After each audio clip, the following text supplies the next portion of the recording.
We know that PFAS can negatively affect fertility. But of course, from what I've said so far, I would be particularly worried about the women. Yeah. And if anybody, whether it's military personnel or people living nearby, if any of them are pregnant, I would say get some bottled water that has been certified to be PFAS-free.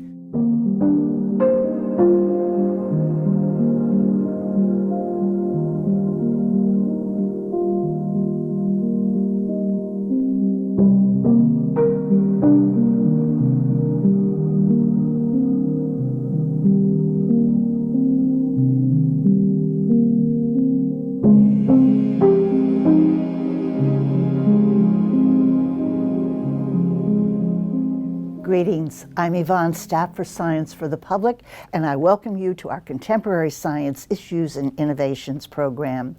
Today's guest is one of the leading scientists who have struggled for years to expose the hazards of a group of toxins called forever chemicals. The acronym is PFAS.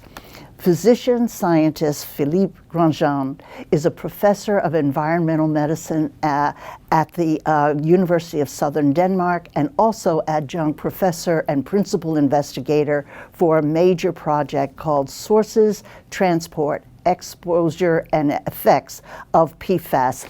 Acronym is STEEP at the University of Rhode Island, and for 20 years he was an adjunct at the Harvard T.H. Chan School of Public Health.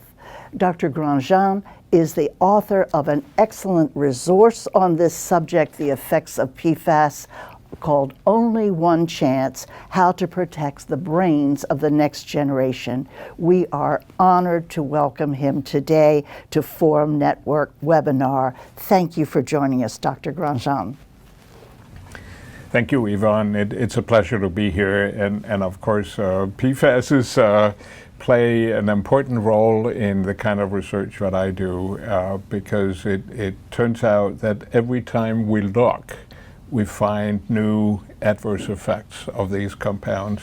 And so they are persistent, they are forever chemicals, they're also persistent in the body. And then the more we look, the worse they appear. And it's just getting out in the media, and I'm glad you're going to give a presentation on it. So I wanted to show you some slides, and let me see if this works here. Here we go. Now I'm going to give you a little bit of historical background so that you can understand where we are and why. So first, when these compounds were discovered and then put into industrial use, this is an ad from 1961, and as you can see, the idea is that they would protect the clothing against, in a moment she's going to drop that ice cream onto her skirt. And the idea is that the PFAS will protect the skirt. And the problem is that this is the situation today. It's 60 years later, and now we use these compounds also to treat pizza boxes. And when you scrape off the melted cheese from the pizza box, you get the PFAS too, and then you eat them. They get into your body, and you don't need these compounds to protect your, let's say, your intestine or something, whatever surface we have inside in the body. And it's actually getting worse because we are using these compounds for all possible things like cosmetics, like guitar strings. I mean, it blows my mind that these compounds have been used for all of these purposes. One of the worst is, as you can see in the bottom right, the use in fire protection And it's like when you have a gasoline fire, it doesn't work with water, it just sinks through the gasoline, so you got to use foam. And this is where the PFASs come into play. And there's been a lot of contamination worldwide from that particular use. Now, in the beginning, let's say it was in 1968, we first received information. It was a brilliant piece of work by chemists from New York State.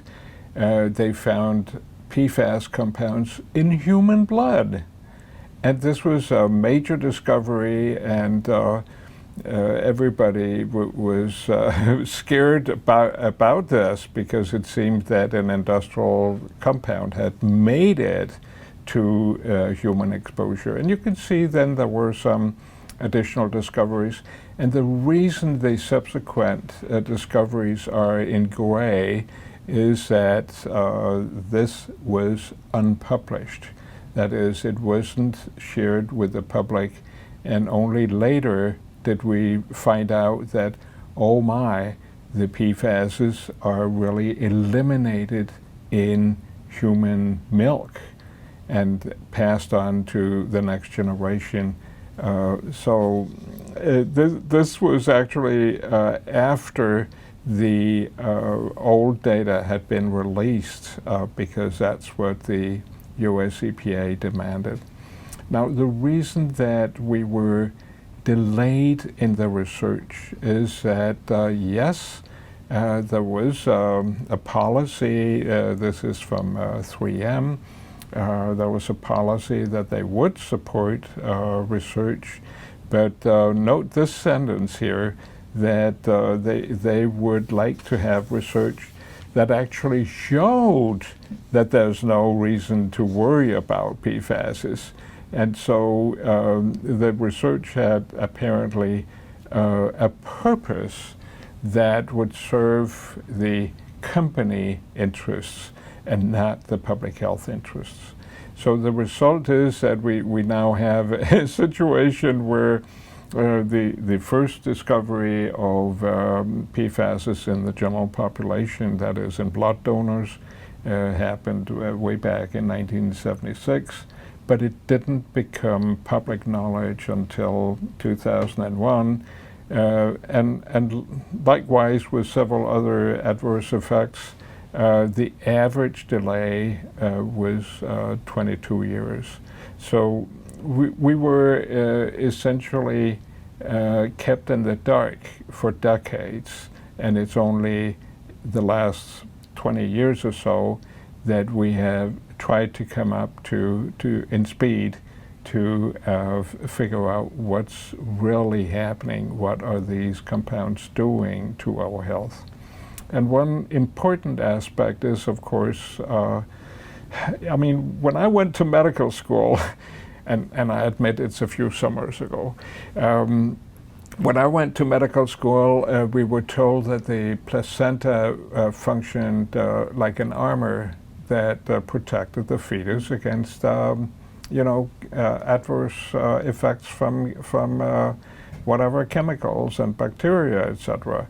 And well, we started to understand the physiology, but the concern is, of course, if the nutrients and the hormones, etc., can pass through the placenta, what about the industrial chemicals? What about PFASs?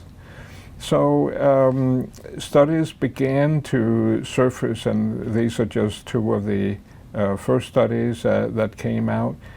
Numbers of chemicals were identified in cord blood, that is, in newborn babies who had gotten all of these chemicals from the mother's circulation, and then they passed the placenta and went into the fetus, the fetal brain, the fetal immune system, the fetal liver, etc.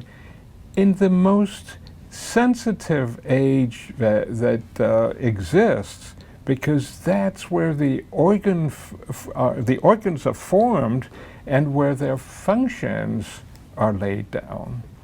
So the challenge that we have is that we have to figure out how do we document to which degree this happens and at which levels, which means we have to consider the early life exposures to the PFASs and how they affect the programming, as we call it, of the development, the organ functions, etc., and how that then leads to deteriorated function or even dysfunction and perhaps disease formation or degenerative changes that might otherwise happen in a much older age that may now happen at an earlier age.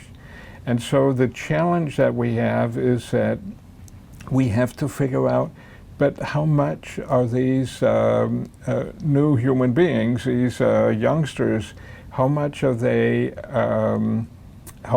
exposed to? So we have to figure out how do we measure that, and that of course involves sample selection. It could be a blood sample, and we have to figure out when to get that sample, and we need to make sure we can analyze them. And the other component of our strategy is, of course, what is it we're looking for? How do we assess organ development or dysfunction? So we have to choose proper parameters for our study. And I'm showing you this because I think this is something we need to consider in all of this kind of research. Are we now doing the exposure assessment at the right time? And are we now looking at early outcomes that are predictive of perhaps bad health or dysfunction, organ dysfunction, or is this the most sensitive and appropriate strategy? And so we need to look at how the different organ systems develop over time, and this is during the early fetal and mid to late prenatal development, and then onwards through puberty. And you can see the central nervous system takes a long time to develop, but it's also true for the immune system, which is indicated with red here. So when a child is born, then all of the immune cells are there, the white blood cells, but they don't know what to do. So they have to get programmed. They have to meet foreign proteins, to meet bugs of various kinds, and realize, hey, they don't belong here. And then they destroy them. That's the idea of the immune system. And that takes actually several years. And so if there is an adverse effect on the immune system, it's important to know if it happens in early life. And here's a model of what might happen when we're exposed to an antigen.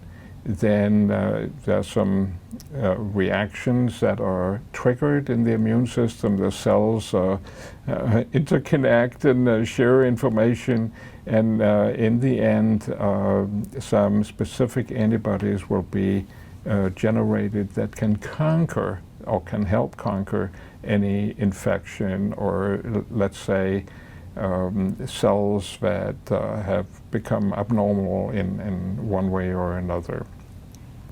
And this is therefore an important part of the current research, and this is something that the World Health Organization has emphasized, that we should actually focus on what's happening at the vaccinations, because during childhood we have these procedures that ensure that as many kids as possible, preferably all, get the protection against serious diseases by those routine vaccinations. And so it's like a natural experiment, and all the kids are getting the same shot at the same time, the same age. And so what we've done is to look at that. Are the kids able to generate these specific antibodies in the required quantities so that they're protected, preferably for life. And so the first study we did was on, it was back in 15 years ago. We looked at PCBs, and we've actually found that the more PCB that a child had been exposed to, and this is at age 18 months, the lower the antibody concentration that the child had generated from the vaccination. So this was something that happened for the PCBs. They are related to the most toxic substance we know of, the most toxic human-made chemical called dioxin. And dioxin is well known to be toxic to the immune system. So this makes sense. We then did a study in hospital colleagues. These curves here show the development in antibody concentrations in the blood at a time zero all the way on the left.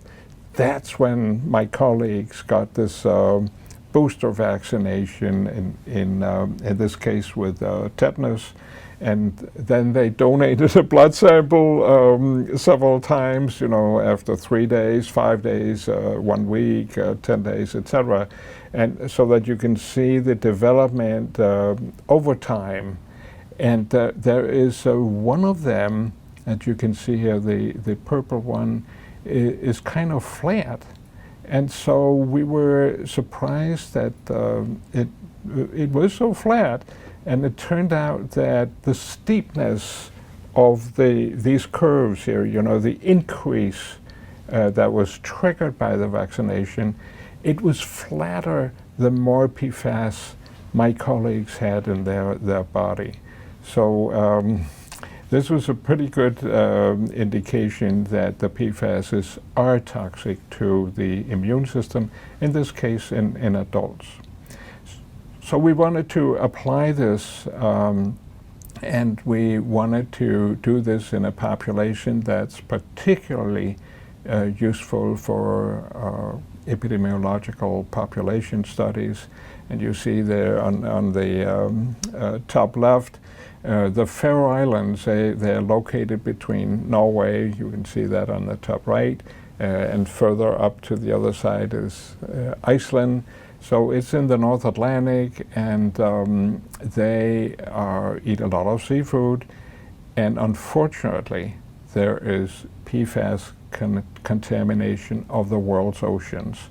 So seafood is contaminated worldwide, and especially the Faroese, who eat so much seafood, are exposed. But the advantage is also that it's a fairly uniform society with very little social differences, and they are very friendly people who turn up at health examinations, and when we ask them to come for a blood test, they willingly come. Which is an advantage, of course, for people like me who would like to have as complete coverage as possible. Anyway, we got blood samples in connection with the vaccinations, and here's what we found. Here we indicate the diphtheria antibody concentration. That's a vertical scale. And this is at 7 years. It's 2 years after the kids got their most recent shot against diphtheria. And the horizontal scale is the PFAS concentration in the blood at the time when they got the shot. And you can see it's a pretty steep decline. The scales are logarithmic, so let me show you the numbers. It's perhaps easier to see there. What we did was to take into account the 3 most common PFASs, PFAS, PFOA, PFHXS, and both at age 5 and age 7. And what you see is that both tetanus and diphtheria are negative. That is, for doubling in the exposure, you lose about 50% or more of the antibody concentration against both tetanus and diphtheria. And the p-value, that means that, that there's no statistical difference between the two. And so we calculated the joint effect and the statistics for this, and you can see it's actually overall it's 61.5% loss in antibody concentration, and the column on the right shows you that this is highly significant because the confidence interval is strongly negative. The question that you then have to raise, because we use 2 blood samples at age 5 and age 7, the question is still, did we really catch the most sensitive age in regard to immune system development? And here's a curve that has been developed by the EU Food Safety Authority. The green curve shows you the average PFAS concentration in the child's serum during a 1-year breastfeeding period, and then the decrease following that. And the dotted line is a child's PFAS concentration in case there's no breastfeeding. And you can see that they have almost the same concentration at age 5, especially age 7. But there's a tremendous difference in the very beginning where the child was breastfed. So what does this tell us? It does tell us that, number one, we have a situation with poorer response to at least some vaccines. Actually, all of the vaccines we have looked at in children are harmed by PFAS. And we've also seen that in many cases in adults. We know that the kids who have a higher exposure to PFAS, they have more frequent fever. The mothers report that those kids get more infections. And we can also see they get more frequently hospitalized, particularly for pneumonia, which is, of course, a more serious infection. We think that there's an association with a greater severity if you get infected with COVID-19, but it's somewhat uncertain at this point. We're working on it. And then there are various other possibilities for adverse effects. Now, EPA, the U.S. Environmental Protection Agency, has used these data to calculate a safe exposure limit for PFAS, especially in drinking water, and also the total intake. And drinking water is supposed to contribute 20% of the total exposure from food, including what comes from seafood, freshwater fish, from game meat. Those are important sources, and of course also from PFAS containing food containers like pizza boxes, that kind of thing. There's a whole range of sources of exposure, like I mentioned before, including cosmetics and dental floss. And I have no idea. Fortunately, I don't play the guitar, but dental floss is a source that I have to worry about. Anyway, the EPA then calculated that the highest acceptable exposure to the 2 major PFASs that we're exposed to, these are the limits that they calculated. And to give you some sense of the proportions here, then the safe level for PFAS is indicated as 0.02 nanograms per liter ppt, parts per trillion, and this is 100-fold below what's used in Europe. And unfortunately, I can tell you that the Europeans made some errors in generating their limits. And so the difference is, number one, EPA applied a 10-fold uncertainty factor. This was not used by the European Commission. But then there was this difficulty in the calculations in Europe that explained the rest of the difference. EPA has since then realized that it's probably not doable to decrease the exposures down to these limits here. So they have set a tentative preliminary limit similar to the one in Europe, and that's currently being commented on. I wanted to show you a couple of additional slides because the concern is, of course, are we really focusing on the immune system because it is a critical effect? Could it be that something else hasn't caught our attention in the meantime? And I wanted to show you some of the most recent results that we have from the Faroe Islands, and this is what we call cohort 5. What we particularly looked for was if there was a change in cholesterol. And we know increased cholesterol is an effect of high PFAS exposure in adults. But we wanted to see, are the kids also developing elevated cholesterol? Because then we know that if that happens during childhood, those kids will later on, as adults, also have an increased risk of elevated cholesterol and the associated risks of cardiovascular disease.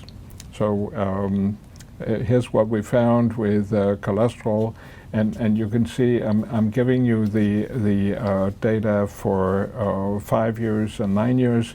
The cholesterol, the total cholesterol is on the top, and then the HDL cholesterol and the LDL at the bottom.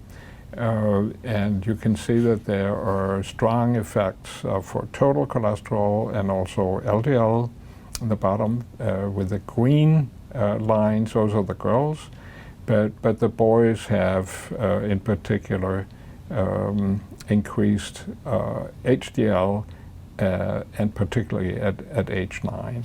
So yes, we found that cholesterol should be considered a candidate.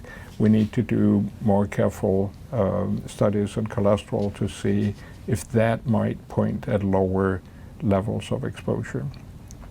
Here's another example. We wanted to look at bone density because we know very well that during childhood we have to build up our skeleton so that we know that as soon as we pass 20 years of age, we will start losing calcium from our skeleton, and if we lose too much, we will get osteoporosis, which is a big public health problem. So we measured the bone density at age 9 in these kids, and here you can see that there is actually a strong effect of one of the PFASs, one of the common PFASs, PFOA, and then there was nothing at birth. But when we look at 18 months with serum samples and at 18 months and 5 years, we can see that there are additional PFASs that contribute to the imperfect development of the skeleton. So these are just examples that we still need to have a perspective and not just look at the immune system. The immune system is already bad enough. It suggests that we need very low levels to protect us against adverse health effects. So I'm coming back to my previous slide to illustrate what we're trying to look for. And the question should now be raised, why did we end up in this situation? Why did that happen? And it's simply because of the historical problem that we think that everything that is useful is also harmless. And there's always been this idea that unless we know for sure that something is toxic, it's safe. Meaning that if we don't know anything, don't worry. And it's the National Academy has called that the untested chemicals assumption, and clearly that's not logical. And we know that early evidence of toxicity was hidden. That's what I showed you moments ago.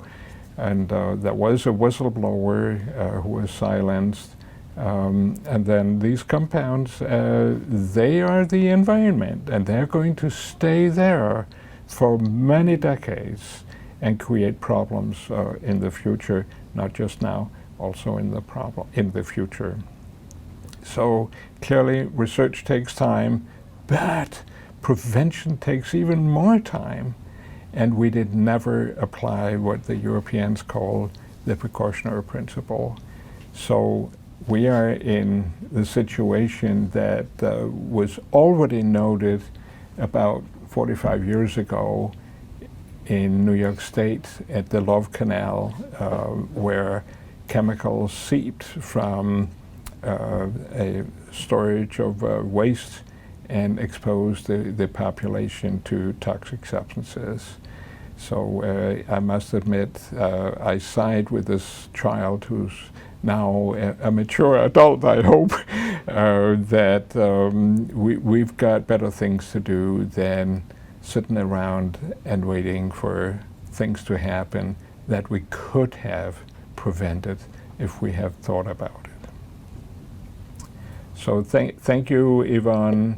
I wanted to express my appreciation that you allowed me to present here today, and I hope that what I've told you now is not completely depressing, but you can also see that maybe there's a way out through this. I hope there is a way out. First of all, thank you very, very much for this valuable information and for your decades of dedicated work on this and other toxins. And we have some questions for you from your audience. One other thing I'd like to add, if we have time, is if you would comment on the PFAS situation at U.S. military bases. Apparently, it is one of the highest levels. And if there is time, if you can say something, but I think there are some questions. Should I take those first? Oh, I'll ask you that then while she's getting the questions. Is that, do you know why, in the first place, there should be these enormous peaks of PFAS apparently connected with firefighting or something or other at military bases. That's correct. But what could be the effect on children there or the communities? Yeah. Clearly, it's well known that firefighting training areas across the country and also military areas where they have done similar training with foam, that's really the crucial exposure. And I would say there are numerous situations where this PFAS from the firefighting foam has seeped through the soil into the groundwater, into rivers, etc., and therefore exposed the residential population nearby. So there are numerous examples of that, and so a lot of work remains to be done in removing and cleaning the contaminated soil. It's probably tons and tons that needs to be taken care of. I also know that at some of these bases, the drinking water supply is contaminated. And yes, we know that PFAS can negatively affect fertility. But of course, from what I've said so far, I would be particularly worried about the women. Yeah. And if anybody, whether it's military personnel or people living nearby, if any of them are pregnant, I would say get some bottled water that has been certified to be PFAS-free, and don't rely on the contaminated source. Appreciate that. We have quite a few questions here. Okay. It looks like a number of people want to know, how can we protect ourselves? So I thought that's a really good one. Yeah, I mean, where you live, you should really contact the municipality or whoever is a water provider, and determine whether your water is contaminated. I can say where I used to live in Cambridge, north of Boston, I knew there was PFAS in the drinking water, actually more than the European limit. And so I must admit that I changed to bottled water as often as I could. Yeah, well, it's not because I intend to become pregnant. I don't think that'll be easy. But I think, given the fact that these compounds affect multiple organs, including like cholesterol, so which could be of concern for an elderly guy like me. So, and it's a common concern in America. We need to put pressure on the water distribution companies that we want clean water. Right, and they can remove it. It can be filtered. It's expensive, and there are some lawsuits going on where the water companies are trying to get the expenses paid for by the chemical companies that have produced these compounds. Right, that makes some sense instead of the taxpayer, right?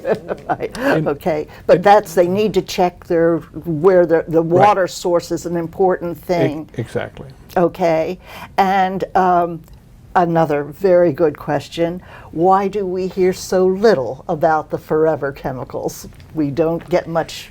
Do you have any idea why? Well, I think I hear a lot, but yeah, you do, but the for public good reason. Yeah.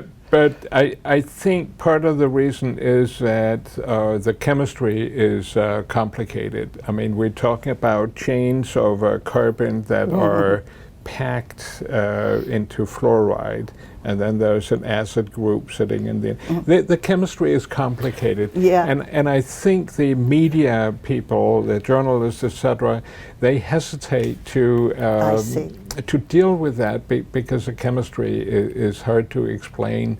And then when they ask people like me, then I talk about organ systems and developmental toxicity and matters like that sound a little scary, but may also be hard to understand. Yeah, but I think they could work at it a little bit, right? But that's just such a necessary thing, and that people feel like the media are not sharing this information. There are ways to get that information across, I'm sure. But I thought that's another good question. And then here's another one: how does one find out if there are PFAS in any individual product? So you know that they're in there if you get pizza boxes or hamburger boxes, a lot of those bags with the coating on it, correct? Yeah.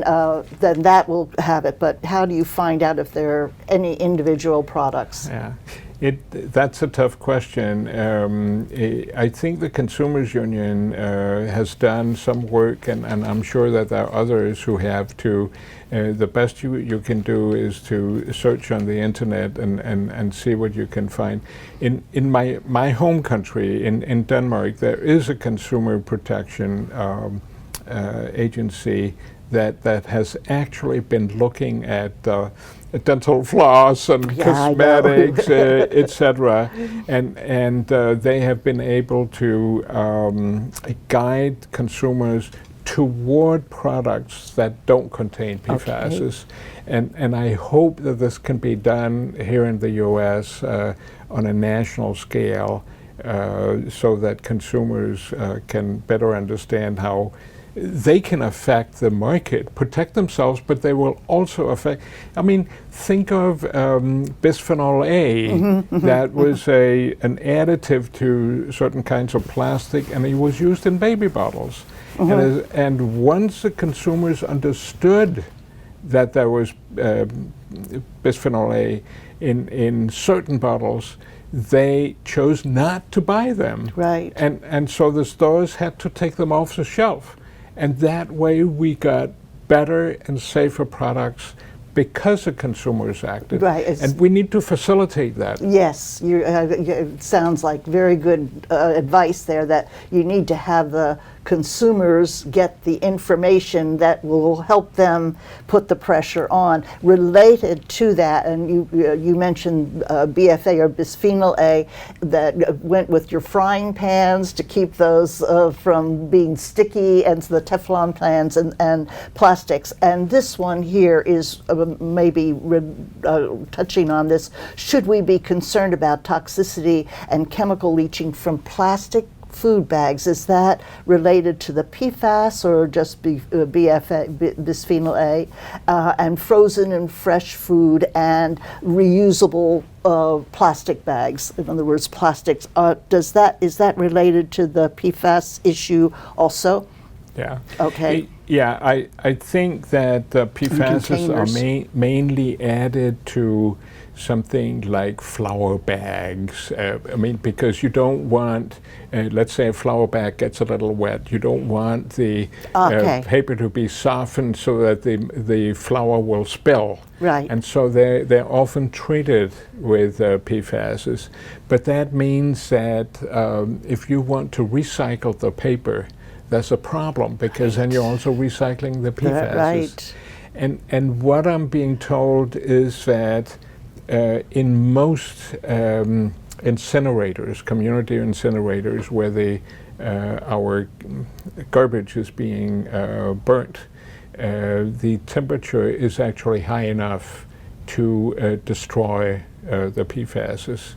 So it is something that the communities have to pay attention to, that the waste will have at least 2 or 3 seconds at a very high temperature to make sure that the PFAS are destroyed. So that's a question we also need to ask locally. But otherwise, I would say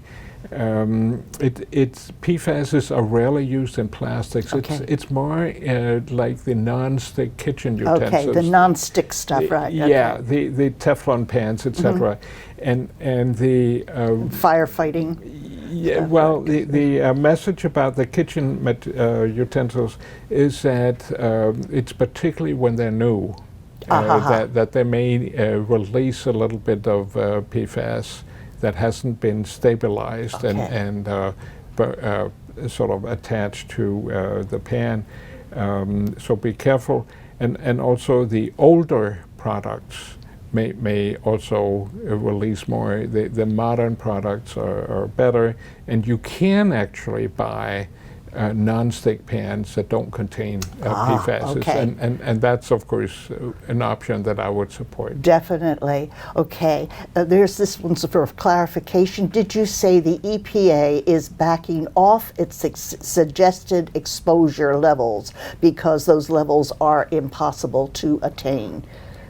That's my understanding. I hope the idea from EPA is that they realize that perhaps we cannot get down to levels that are maybe 1,000 or 10,000 times less than what we see nowadays, oftentimes in American drinking water.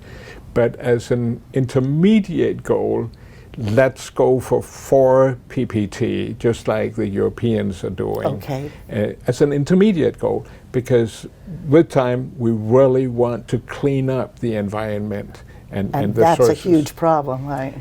It's really huge, and I mean, there are some legal cases happening where the PFAS producers are being sued, and we are talking about very large amounts in billions of dollars.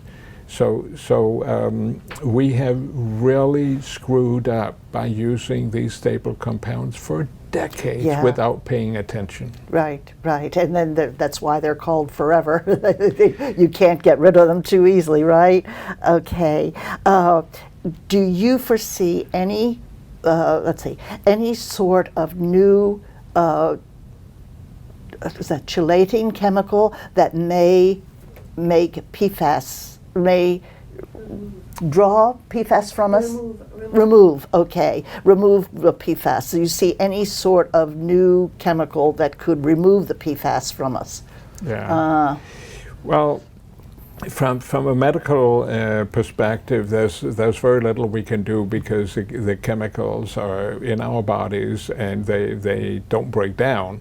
We do excrete a little bit through the kidneys, or they pass out through the stool, very small proportions. We can increase that by using cholesterol-lowering medicine, because that can also, that medicine will prevent cholesterol from being taken up from the gut.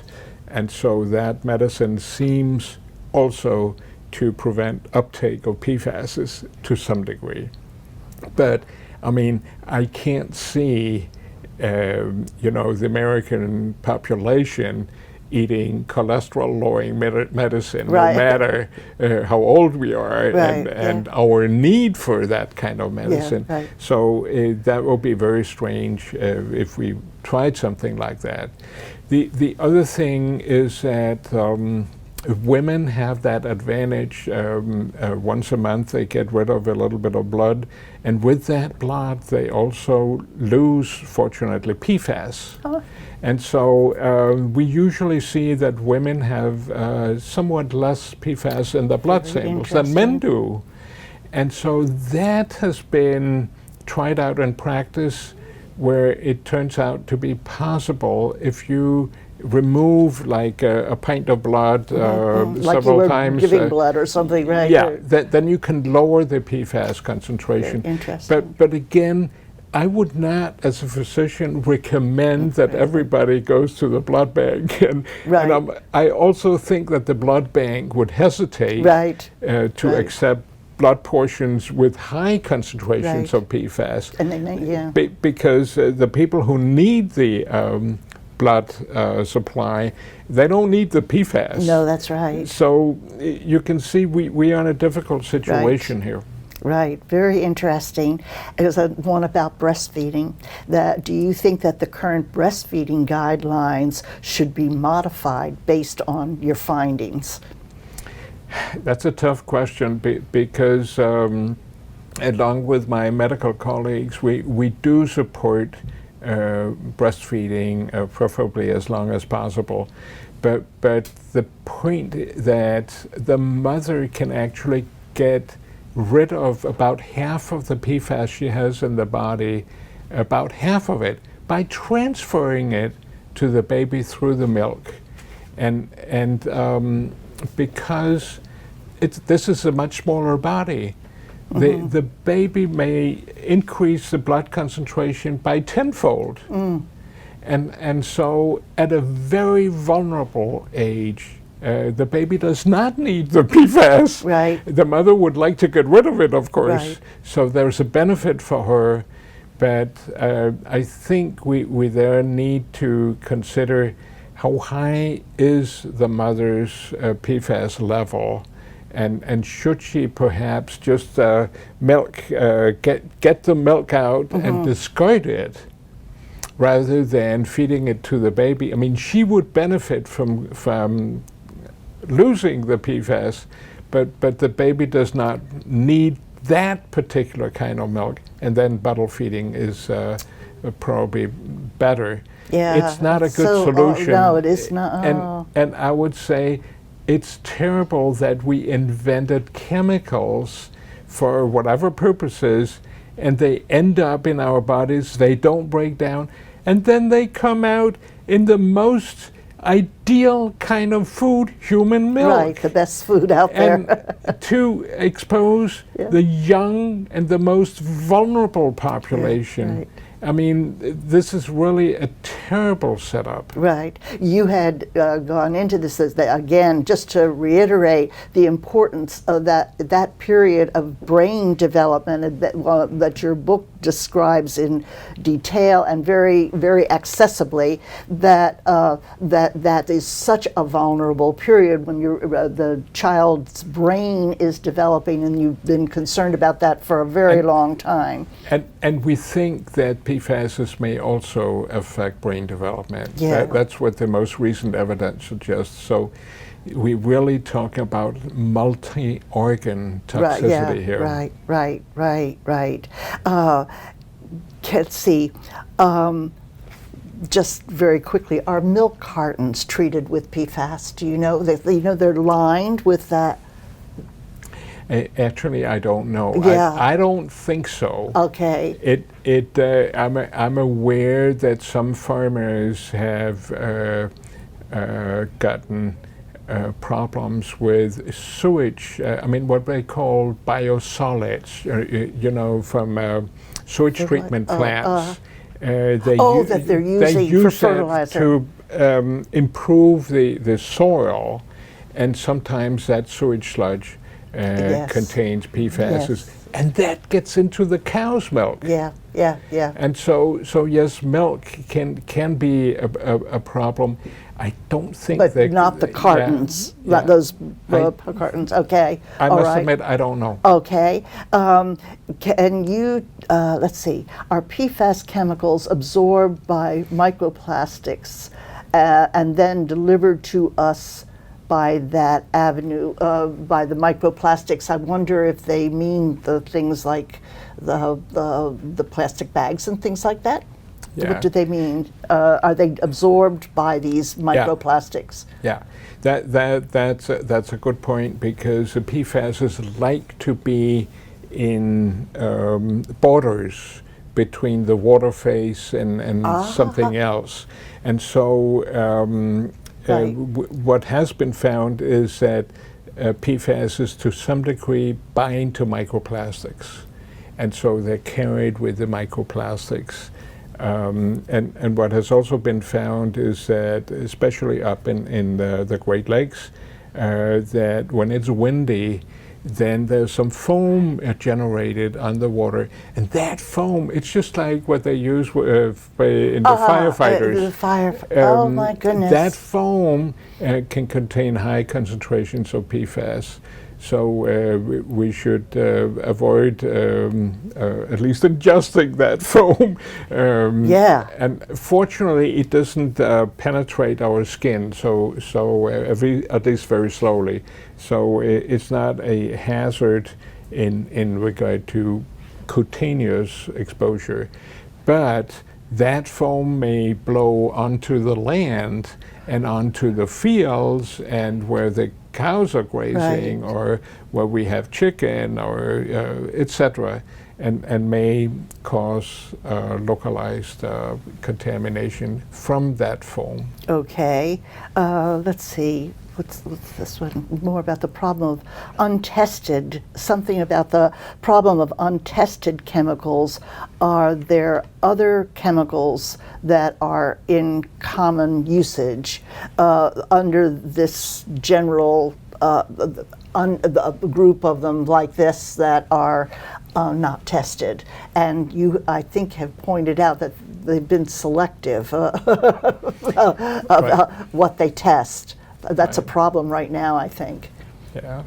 The way that I look at it is that we are exposing the next generation to our burdens of chemicals, and they are much more vulnerable because of their young age to these chemicals. So we have taken advantage of modern chemistry.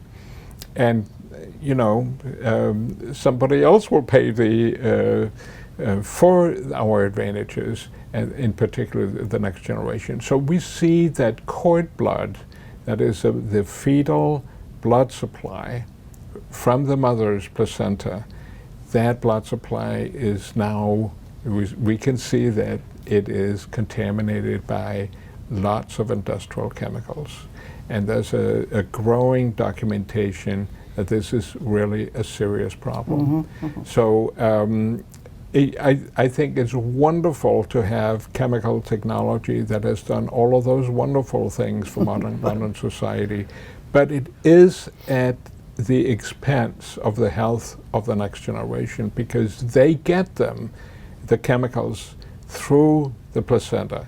They also get some of these chemicals through human milk. And I think it's a disgrace. It is unethical what we have done. We have not bothered to check whether this is happening, and now afterwards we're finally starting to look. Right, almost and the this whole has generation. been happening for decades. Yeah, right. Understand. One more thing here.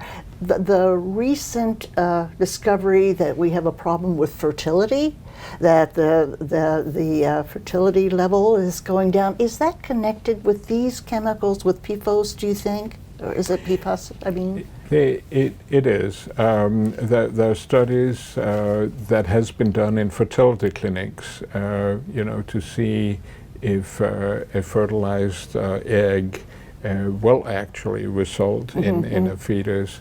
And it turns out that it's both in the woman and in the man. So it's also the sperm that is negatively affected by PFAS.